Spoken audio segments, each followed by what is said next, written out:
In this video, we are talking about the brand new San Fransokyo signage over at DCA. We're also going to talk about Ken Potrock making an overseas visit and what that might mean for us here at the Disneyland Resort. Up next on OG 55.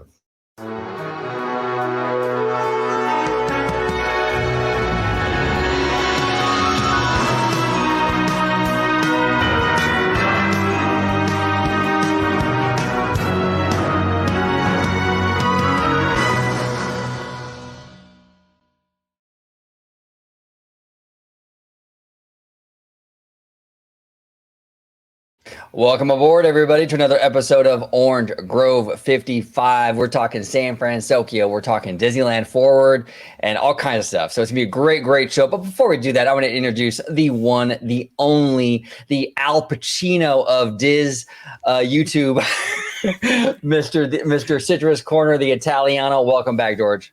Thank you for having me, brother. Glad to be back on and discussing some Disney with you. And yes, if you'd like to find me on social media, you can find me on X, formerly known as Twitter, even though a lot of people aren't very happy with it right now, but you could still find me on it at Disney George. You could also find you know what you won't find on Twitter right now is ads. Ads, yes. Everyone's pulling out. You know? Yes. You can find us, but you can't find the ads. Right, exactly. You could also find me on Instagram under the Disney Italiano. And of course, you'll find me here on my home base at Orange Grove 55 with Citrus Corner with all that sweet, juicy, but sometimes sticky Disney news and info. You're officially clocked in, my friend. Here we go. Let's talk some shop. So recently, I mean, I would say maybe like a week ago now, I believe, Disney installed the Port of San Fransokyo signage. Now, this was part of the concept art that we got, but it didn't open with the land. I think the land opened sometime in August or September-ish, I believe, and this was left out. So people were wondering, oh man, was this part of like some budget cut thing, or what happened? Well, they actually ended up adding it. Now, personally, I actually really like it. I think it adds, I've been saying from the beginning with San Fransokyo, neon, neon, neon. This area needs neon because the Pacific Wharf is very Northern California. So you already have the San Francisco vibe in that, that Monterey Park kind of vibe. You needed more Tokyo though. How do you infuse more Tokyo? Neon, and so this signage, I think it looks absolutely beautiful. But what do you think, George? You like it? You digging it? You not liking it? I do. I think it's fantastic, and that's the one thing that I love with both Disneyland and DCA. They do very well with the lights at night, especially that's even primarily just with DCA. Mm-hmm. The pier is not really the best land at DCA. It's not really my personal favorite. However, I do feel like the pier has a one-up over the other lands at night. And I feel like with San Fransokyo right next to it, adding on the neon lights when the sun goes down and then it's nighttime, you get all those neon lights tied in with World of Color. I think it's perfect. And I have to say that a lot of people can have the argument of saying, well, it's okay, but it doesn't scream the real San Fransokyo from the movie and what have you.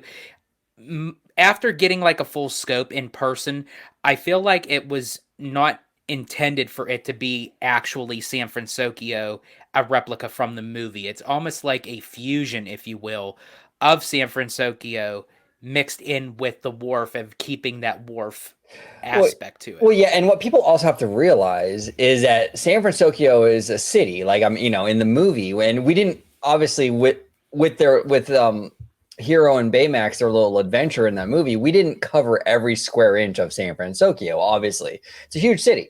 So this is a port in the city. So in the movie, maybe we didn't visit this particular port, but that doesn't mean it can't necessarily exist. I kind of see it like that, where it's like, it's just an element of San Fransokyo, maybe that wasn't represented in the movie, Exactly. So I'm fine with that. Now, after this sign, is there anything else that's missing that is still needing to be done, or was this the final piece? I think this was the final piece. I can't really think of anything else. The turbines are there, the little fish turbines, which look really dope. They've added neon, even the Carl Strauss building now. You can see to the top right the outline in that neon red, which again that adds that more of that Japanese flavor, which I really really like. Now I do have some criticisms of the land, right? And I don't have pictures here, but I can kind of describe it. Some of the banners they've added, lately over the past few weeks, they're nice in and of themselves. It's a little much though. Sometimes I think like a little cluttered, sometimes less is more. If I had one critique of the land, I think that's probably my biggest one. Are just there's a few too many of those banners that kind of drape down. But everything else looks great, man. I mean, I can't really complain. I love the music. I absolutely love it's like J-pop or something, like this kind of techno Japanese kind of flavor. That's right up your alley. Oh, dude, I love that stuff. You walk in and it just gets you all hyped, and the energy in there is really, really cool.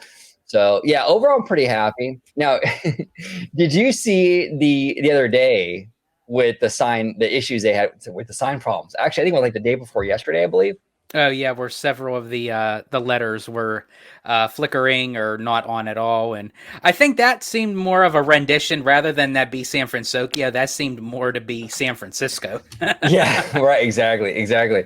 I made this tweet. This is on November 16th. So yeah, yesterday. Yesterday morning, bright and early, 7:05. See, OG gets up early, man. I'm a morning person, definitely. But I quote tweeted our friend Casual, and Casual's hilarious. He said, "Brand new San Fransokyo sign. Are you okay, bro?" Yeah, that's what I love about Casual, like his wittiness and stuff. Hilarious.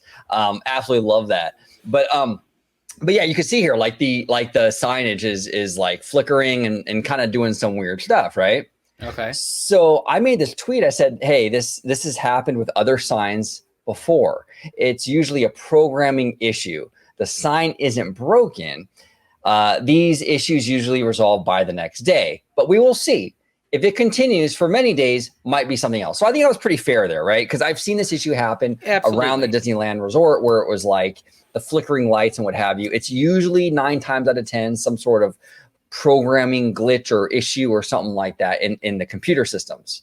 Okay, now today from Mr. Scott Gustin, he says the Port of San Fransokyo sign has a progressive lighting effect. So you can see now they programmed it to kind of progressively go from Port of San Fransokyo, right? Now this was today. This was not even 12 hours ago. Okay, This is this morning. Exactly what I said would happen. I said, usually these issues resolve by the next day. Literally today, it's resolved. And now we have this moving kind of lighting package, right? So I say here, and I quote, "So exactly what I said. The glitch the other day was a programming issue, likely setting up this effect. Much ado over nothing. Much ado over nada." So this is exactly it, man. It's like obviously the weird glitch or whatever we saw yesterday was obviously some sort of programming thing, like I said, for the sign. Today comes a day later, like OG said, and we see why it was having those glitches. So this is the thing, man. It's like the fandom is really funny when it comes to Disney. They're so quick to kind of jump on like this sort of like Disney, I don't want to say like hate train or whatever, but it's failure. Yeah, it's like they just want to jump on and just be like, "Oh, look at that." You're seeing the same kind of stuff with like the wheel over there at the treehouse. First of all, these are new offerings. Give them some time to kind of work the kinks out a little bit. I mean, I remember everyone was giving Super Nintendo World all kinds of grace periods. I remember hearing tech rehearsal for the longest time when things were breaking over there and not working, But for some reason, Disney's not allowed any kind of leeway. It's hilarious. But this sign wasn't even broken. It looked like they were just programming it, So I don't know, man. What do you think, George? What are your thoughts on this? Yeah, I mean, after it was done, all said and done, where the sign was working and what have you, and it's kind of doing what you're showing here, it's almost like as if they were testing the waters with something. It may have seemed like, it was broken or glitching up, but they could have just been easily just testing out, like if they wanted to kind of have more control, if they wanted certain letters to be lit at certain times, or, or you said like a programming thing. So, I mean, anything could be going on, to just jump to the conclusion to say, oh, it's this or it's that, whether it's positive or negative. It's just like take a breath and wait it out, and then make an assumption rather Right. than just jumping to Well, conclusions because we really don't know. yeah, yeah. And jumping to conclusions, that reminds me of that movie Office Space. I don't know if you've ever seen that. Yes, I love that movie. The jumping to conclusions, Matt. Yeah, oh, yes. Yeah, we should get one for Diz Twitter. Yeah, no, and all kidding aside, no, I mean, yeah, and that's why I said in the original tweet, like this kind of thing we've seen it before. I think the same thing happened actually with the Tiana Palace sign, I believe. We made a video kind of recently about Toontown, and there was someone that was kind of not criticizing, but sort of pointing out that there was some tarps up in this one little spot for the Toontown Hills. And since there's tarps up, that automatically means that there must be some sort of damage to those hills. Well, it turns out it wasn't damage. It turns out they were actually adding more theming. They were adding the beanstalk to that area, which was seen on the concept art. So that's kind of what I'm saying here. And then what you're saying, George, is like, let's not be so quick to react, and let's wait and see a little bit at least before we jump on the mouse house, and see what they're actually doing, so we're more accurate is all I'm trying to say here. Let's wait for the length of time we're still waiting on for Universal to fix Nintendo. Hey, those hills still not fixed. Day 298? What now? I don't know what. Yeah, but anyway, yeah, some great stuff here from Casual. We love Casual. Subscribe to Theme Park Casual. He is awesome, and some great stuff here from Mr. Scott Gooston. They got some fantastic footage here. So yeah, pretty cool. Overall, though, I'm happy with it. San Fransokyo is a fun little area. Now, you've been to it a few times, right, George? I have, and it is, every time I'm in there, it is constantly packed. That land is just jumping, and I'm glad it is, because it means it's successful, and that means that Disney, played their cards right, and I feel like they took a kind of like an old retired section of DCA that was still part of 1.0, and updated it with something that's popular, including the IP of Big Hero 6, and so far it's full steam ahead. Yeah, no, absolutely. Oh, you say full steam ahead, George? Hold on one sec, dude. Because that kind of sounds to me, when you say full steam ahead, kind of a train joke. Oh no! I must have hit that track switch! There we go. All right, perfect. Now, we're going to segue now away from San Fransokyo and over to Arendelle. Okay, so Disneyland President Ken Potrock tours frozen Zootopia lands at Disney's Asian parks. Okay, this is nuts, man. I was not expecting this today. And I'm surprised more people aren't talking about this in our community, but Disneyland President tours frozen Zootopia lands at Disney's Asian parks. The benchmark serves as a preview of what could be coming to Anaheim if the city approves the ambitious Disneyland Forward project. Now, this is from Brady McDonald, a great reporter over there at the OC Register, does a lot of theme park stuff. But it goes on to say here, the Disneyland Resort President Ken Potrock gripped the lap bar tightly on Wandering Oaken's sliding sleighs as he rode in the front row of the new family coaster that's set to open at Hong Kong Disneyland and could someday end up here in Anaheim. Potrock visited Disney's Asian theme parks in Hong Kong, Tokyo, and Shanghai on a benchmark trip to experience the new Frozen, Zootopia, Tangled, and Peter Pan themed lands in various stages of development. Now, this is interesting because what's interesting about this is that we actually have gotten, remember the Disneyland Forward artwork? They actually had concept art of a lot of this stuff, like the Peter Pan, the Tangled, the Frozen. And, they did make a disclaimer on that art, like this isn't necessarily what we're getting. It's kind of like, this is like a what if, right? Tomorrow, what if kind of thing, but I understood it in this context because it's more about the zoning. It's not about like what they're going to build. What's surprising, though, is that it seems like what we saw in that art is what they're leaning towards, like for real, because he's actually going there to see, like, does this work? Does that work? And it's all the same stuff we saw in the Disneyland Forward artwork. And even further than that, he's not just stopping at one. We're going Iger. He's stopping at two, because in order to see Zootopia, he had to make a pit stop over at Shanghai. Right. So he did Tokyo too. Exactly. 3 actually. So that's true. That is true. So he stopped at 3. So that's kind of interesting when you have the president of the Disneyland Resort going over to all these international parks that are getting all these expansions when we are on the brink of being greenlit for Disneyland Forward. And Yep. as you had mentioned on the Disneyland Forward website, these are all the concept pieces that they were kind of showcasing as that what if, but maybe that what if is kind of turning more towards a yes, because I don't think the president of Disneyland is going to go over there just to ride Wandering Okins. Yeah, You no, know? I know. I mean, it would be fun. I mean, it'd be pretty cool if he did. If that's why he went down there just to ride that ride. I think it'd be Yeah. hilarious. But yeah, you're right. He's not going there just for that. Now, what I would think would be actually kind of an interesting concept. I'm kind of doing a little blue sky here. So shout out to our boy Kenny Camper. He loves blue sky, you know. Yes. But what I think would be kind of cool is if they created a new city for Zootopia, right? Mm-hmm. Now you can do Los Angeles or you can do any big city in California. I would probably choose Los Angeles because San Francisco is kind of heavily represented with San Fransokyo already. Mm-hmm. But I would choose probably like an LA. And you could take LA and LA landmarks and Zootopify them basically. And you can put that LA kind of Zootopified city over there by the Pixar Place Hotel, that huge piece of land, right? Mm-hmm. That would actually, in my opinion, fit DCA because you're taking Los Angeles and kind of reimagining it into this kind of like Zootopia kind of version of the city. That would work, in my opinion. And I that's think it'd be sort of kinda how cool. they did with San Fransokyo. San Fransokyo is a fictitious land that, yeah, it's showcasing more of in Japan, but it also has elements of San Francisco, which is in California. So that, yeah, that would play out perfectly. I think Zootopia would actually, if you go that angle, could actually work pretty good in DCA.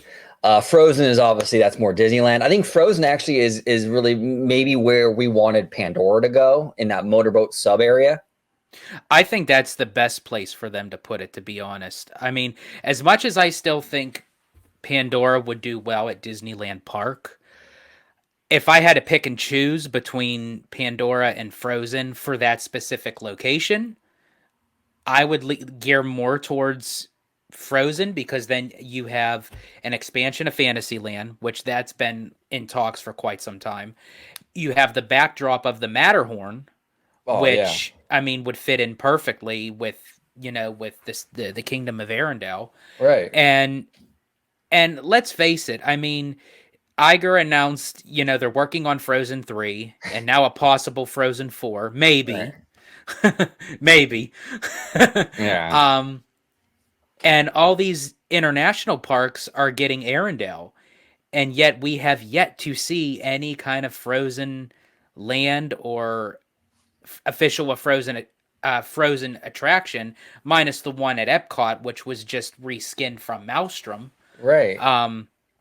But I feel like for how big Frozen is and of how big of a franchise it's turning out to be, especially at Disneyland, I'm surprised nothing has come in yet, and I think it's pretty much overdue. I wouldn't be surprised if they would put that in as the expansion for Fantasyland. Yeah, and it wouldn't be the first time that the Matterhorn was kind of used in creative ways, like creative sightline ways. Because sightlines can sometimes be really good and like it could be done in a good way, like a creative way. I know usually we talk about sightlines in more of a negative connotation, but like when you're writing the storybook Canals, I believe it's the little Pinocchio set piece or whatever. Yes. The Matterhorn actually fits right behind the little snow-capped mountains when you go by. So the Matterhorn is part of that little scene when you go past it. I'm sure you've seen that.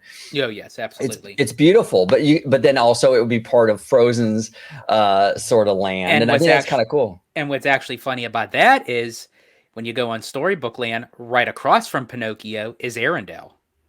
Oh, that is funny. Yeah, you're right. That is funny. So it all meshes well. It all meshes really well. That would be the perfect spot for Frozen, I think. But it looks like Potrock is over there for a reason. It looks like they're seriously considering one or maybe multiple, versions of these lands. Now, was he the only one over there? Were there any Imagineers with him? Let's see. It says here. Give me 1 second. I think it'd be funny. The reason why I asked, because if Scott Trowbridge is over there with him, then that's pretty much sign, seal, and deliver. Right, right. It doesn't really say. We might have to follow up on that. I'm not really sure, to be honest, but I would think so. I would think there would be some sort of Imagineer representation there. Um, I would think so. So this is a picture of Zootopia. See what I'm saying? You can easily take LA, very Oh, LA centric absolutely. Like, facades and yeah. turn them into this, you know? Yeah, this would fit perfect in DCA. Yeah. Because what you're doing is rather than take the animal aspect of it and put a humanized uh, kind of filler to it, you just do the opposite. You take like a humanized city and you do it as a filler with animals. Right, you make it animalized. Yeah, you Yeah. basically like, And isn't we it have that what the whole film is about anyway, really? It's about like taking these animals and putting them in a humanistic kind of world. right. No, exactly. Absolutely. And you can take LA icons and you can turn them into like these cool little animal designs. I mean, they can even get fun with it, you know? You can get maybe you can do like even like a Zootopia style like Walt Disney theater, they got in LA or stuff like that. Yeah. You can kind of like you could take LA landmarks, and turn them into these fun like designs, and I think they could do a lot with it, and it would tie it into DCA, and it would just be really really fun. Will they do that? Will they take the time to actually go through all that?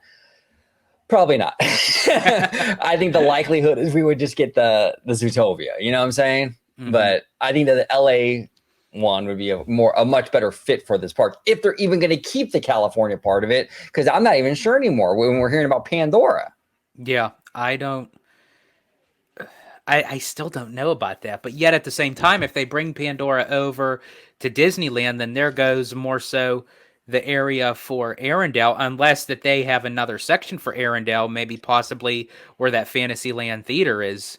Um, Yeah, just kind of put it like nestled up, back up there. there. Maybe. It's interesting. It's very, very interesting. But good things are happening. It looks like if he's over there on this kind of recon trip, it seems like they're pretty confident this Disneyland Forward thing is going to go through. It's look, they Oh, still have to vote on it, but exactly. But I think even though with the voting, I think even Disney kind of already knows without knowing that they pretty much have this in the bag. yeah, I'd be exactly. shocked to high heaven and low hell if they all vote no. Because then it's going to now look like all eyes are going to be on the city council and the city of Anaheim because they're the ones turning down Disney when Disney did now this time everything right that they possibly could have done to get everybody on their side to get this done. Yeah, they've acted. I think Disney has acted really responsibly this time around. They've done all these community outreach events. I think they're still doing them, from what I understand.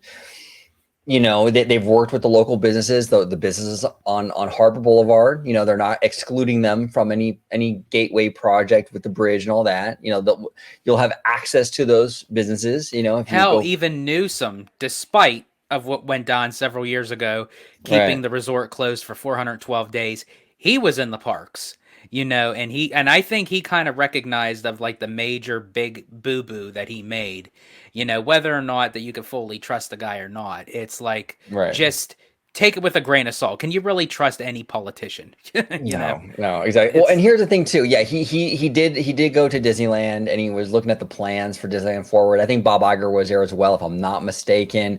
But you have the top Democrat, right, in the state, the governor of California, and we now have a Democrat mayor in Anaheim. It's like if Newsom is like, yeah, I put my stamp of approval on this thing, it's likely there's going to be that political pressure to vote yes on this thing. yeah. I think I'd be shocked if it didn't go through. Absolutely shocked. Yeah. So, and that whole thing with Harry Sadu, the former mayor of Anaheim, with the FBI and the whole investigation, a lot of people were saying, "Oh, it's gonna like implicate Disney, and that's gonna really put a monkey wrench in the whole thing."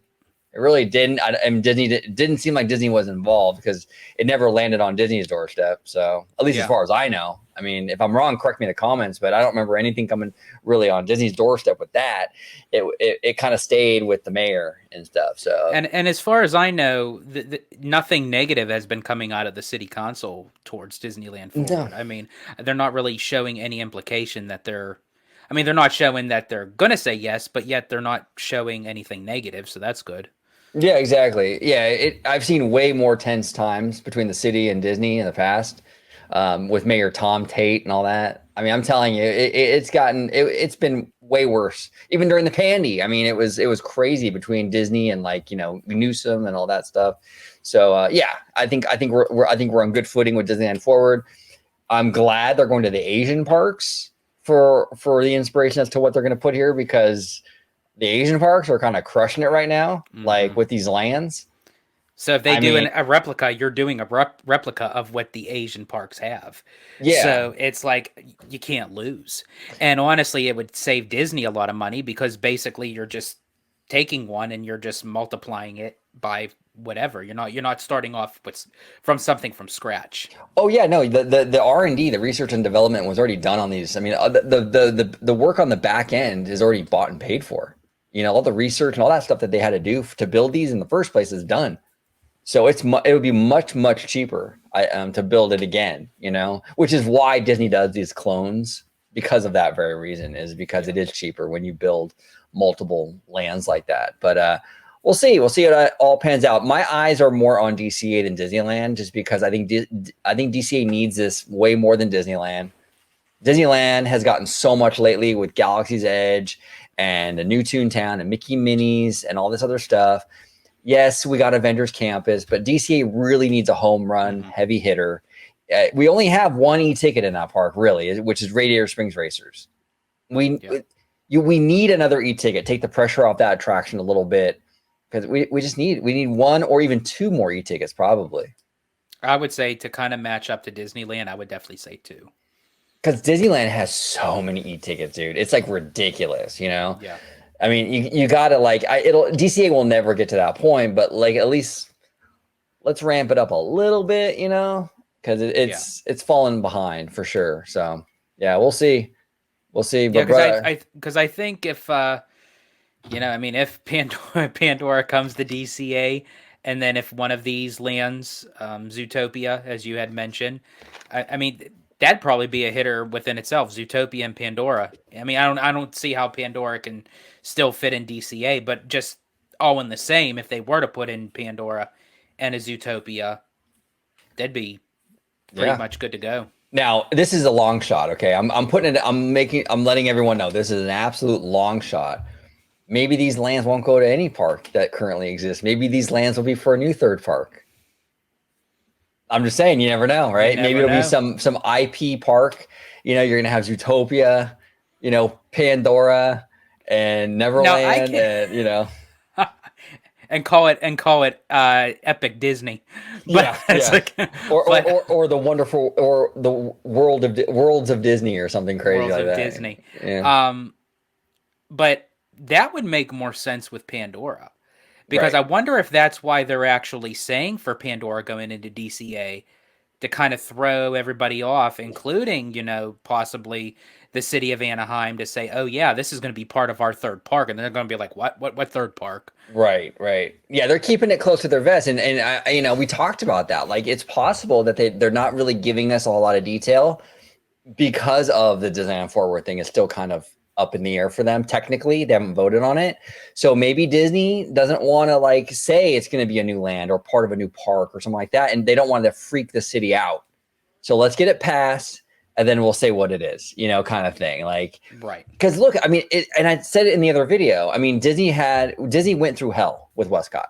When they wanted to build that giant gold spaceship Earth, Anaheim was not having it. You know what I'm saying? So if Disney says we're going to build this new Pandora or this, that, and the other, that creates an issue for the city because now they're going to start going, well, what about this? What about if you have this tall thing like this big ball or this, that, and the other, or these floating mountains? It creates issues for Disney that they might not want to deal with. Let's get the zoning approved. Then we'll try and do that stuff, because they could really fuck it up for themselves if they announce something like that, and then the city starts to nitpick these plans. Exactly. It's probably smarter for them to keep their mouth shut until they vote on it and they get it passed. And then during when they released that environmental type of packet, it was like the 17,000 page environmental thing. When they were showcasing that map, that 3D map rendering of like, possibly like what it could be. What did it come to? Like 16, 17, 18 attractions that they could fill in It was something within like that land. that. Yeah, something like So, that. several was indoor, several was outdoor. Some of them were like you could put spinner rides or what have you. So, I Right. mean, pretty much they could do anything with that land. Yeah. It's interesting. It's very, very interesting. Well, I'm very encouraged by this news that he's over there in Asia because it could be worse. You know what I'm saying? I mean, you're pulling from definitely the top tier Disney stuff as right now. Those Asian parks are doing the best kind of stuff. Yeah. And so if you're going to pull from anywhere, the Asian parks for sure. But George, I want to thank you so much for joining me today. The Italiano, if you could let everybody at home know where they can find you on social media. Absolutely. You can find me on X, formerly known as Twitter, minus the ads, at Disney George. You could also now find me on Instagram under the Disney Italiano. No. And of course, you'll find me here on my home base at Orange Grove 55 with Citrus Corner with all that sweet, juicy, but sometimes sticky Disney news and info. Perfect. Now, I do want to also say we had a comment. We had a great video today with DSNY Jack. I want to thank him again for coming on. Amazing conversation. It was funny though. I had a comment from the gentleman's name is I think it's Jason Hill. I think it's abbreviated, but he says here, OG, what a great show and a great guest to bring on. Jack puts so much research and love into his channel. He goes, one complaint though. We didn't get any Blackpink money drops. I saw that. So, Jason, we can't leave you hanging 2 videos in a row, bro. So I think we got to give it to him. We'll give it to him. Here we go. Give me the drop, some money, dropping on my money, drop some money. There you go, Jason. Now it's for you, buddy. There you go. Money. But I want to thank everybody for watching OG55. Comment down below with all your thoughts on the San Fransokyo sign. Love it, like it, hate it. The new kind of lighting package they have where it progressively lights up along the way. What do you think about that? Do you like that? Do you hate it? And this Disneyland Ken Potrock news. He's over there in Hong Kong and Shanghai and Tokyo looking at all these crazy immersive lands going, what can we bring here in Anaheim? Are you excited or what? Or maybe not, or do you think it's more of the dangling the keys like it's a bunch of bullshit? A lot of fans are really skeptical right now. And we get it. We absolutely get it because there has been a lot of weird stuff going on with this ever since Daddy Josh took over. But comment down below. We would love to hear from you. And as always, have a wonderful, wonderful day.